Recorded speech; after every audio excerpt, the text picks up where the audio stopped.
Well, thank you guys so much again. I'll do one more song on one more illustrated thing.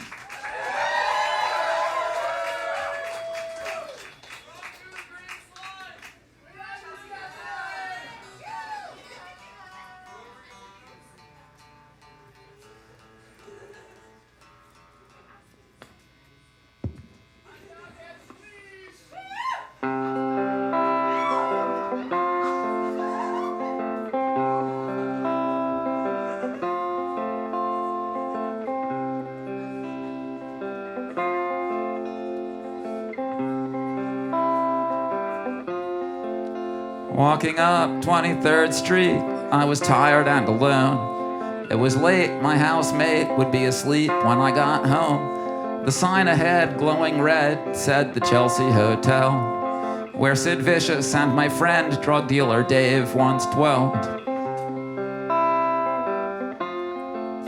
The street was black under my feet, which continued their walking, though I was vaguely interested in the folks behind me talking. Two guys, maybe gay, wearing raver-type suits, and a girl wearing glasses who looked kind of cute. Her hair was blonde and curly, she had a tattoo on her back, which I could see because her red shirt was sleeveless with straps. But I only saw this later, not in my first glance, though I could hear them talking behind me, and as if by chance, she was trying to describe a song I knew well. Leonard Cohen's song about the Chelsea Hotel. And I smiled a smile to myself when she said that it's the song where he talks about someone giving him head on a bed that's unmade, and how the song was outrageous. And that's when I got uncharacteristically courageous. I could have left the three of them laughing and just gone on home. But I turned and I faced her and I said, "Leonard Cohen?" And she was shocked and surprised, but she looked very happy that she now had a witness to back up her story. She looked at me with her spectacled eyes and said, "See, I told you," to the two other guys.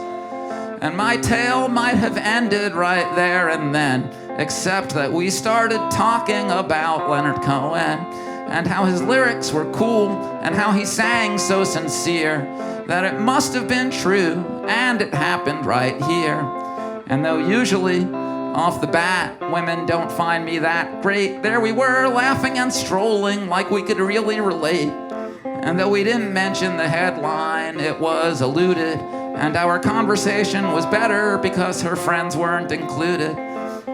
The guys weren't paying attention, at least that's how it seemed to me, so I guess I should mention, I thought I heard the knocking of opportunity, although it is easy for me now, as I reminisce, to think of many things I could have said that would have been better than this. But if you keep the sad truth in mind, as I sing this to you, you know we really only talked for a minute or two, and I never got her name, and she never got mine.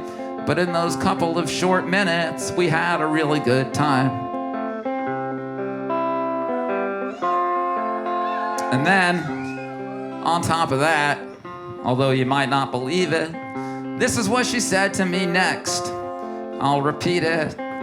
The line about getting the blowjob that Leonard sings, she said it made her want to, quote, "do naughty things," unquote. And right about then, I should have asked if she knew just what the Chelsea would charge if we got a room for two.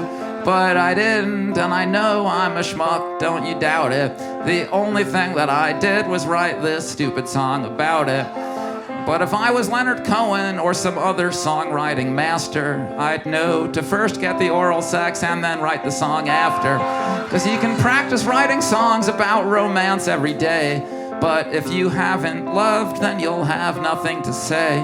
We could have given each other head on Leonard's same unmade bed, but I was too shy to suggest it, and so instead, when the three of them stopped to look through a pub window, I said goodnight, although I hadn't quite meant to, and waved as we walked, although I wouldn't forget her, especially since she mysteriously said, "See you later."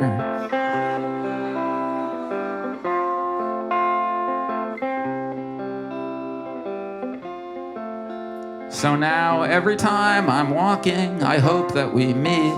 And on purpose, I always go up 23rd Street, where the sign glowing red still says the Chelsea Hotel, where Sid Vicious and my friend drug dealer Dave once dwelt.